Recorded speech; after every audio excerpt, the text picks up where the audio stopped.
Welcome back to Cryptic Crossword Clues. Today's clue is guest gutted, about landlord with private place that's empty. And it is 5, 4, 2 words. So I'm going to read this a bit differently and hopefully we can try and work out how to solve it. Guest gutted, about landlord, with private, place that's empty.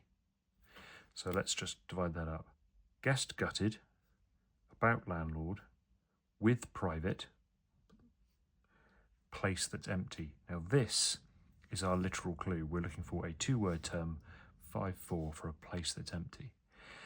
Guest gutted is GT. About landlord, well, a short synonym for landlord is host. If something is private to you, it is your own.